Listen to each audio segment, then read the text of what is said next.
താമരശ്ശേരിയിൽ കൊല്ലപ്പെട്ട വിദ്യാർത്ഥി മുഹമ്മദ് ഷഹബാസ് മിടുക്കനായ വിദ്യാർത്ഥിയായിരുന്നുവെന്ന് ഡെപ്യൂട്ടി എച്ച്എം മുഹമ്മദ് ഇസ്മായിൽ.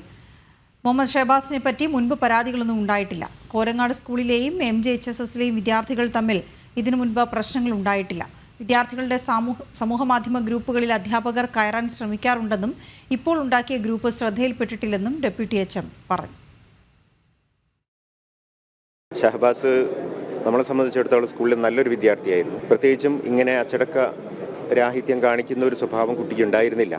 ഏതെങ്കിലും രീതിയിലുള്ള അച്ചടക്ക ലംഘനം കാണിച്ചതായി ഞങ്ങളുടെ അറിവിൽ വന്നിട്ടുമില്ല. ഇത് സംഭവിച്ചത് പിന്നീട് പുറത്തുനിന്ന് ഏതെങ്കിലും രീതിയിൽ കുട്ടിയെ ഗ്രൂപ്പായിട്ട് വിളിക്കുകയോ സോഷ്യൽ മീഡിയ വഴിയോ ഒക്കെ ഉണ്ടാകുന്ന സംഭവങ്ങളാവാനാണ് സാധ്യത. ഞങ്ങളുടെ സ്കൂളും കോരങ്ങാട് ഗവൺമെൻറ് ഹൈസ്കൂൾ താമരശ്ശേരിയും അടുത്ത് നിൽക്കുന്ന സ്കൂളൊന്നുമല്ല. ഏകദേശം ഒരു 10 കിലോമീറ്ററിൻ്റെ വ്യത്യാസമുണ്ട്. അപ്പോൾ ഏതെങ്കിലും രീതിയിലുള്ള സംഘർഷം കുട്ടികൾ തമ്മിലോ സ്കൂളുകൾ തമ്മിലോ ഇതിനു മുമ്പ് ഉണ്ടായിട്ടുമില്ല.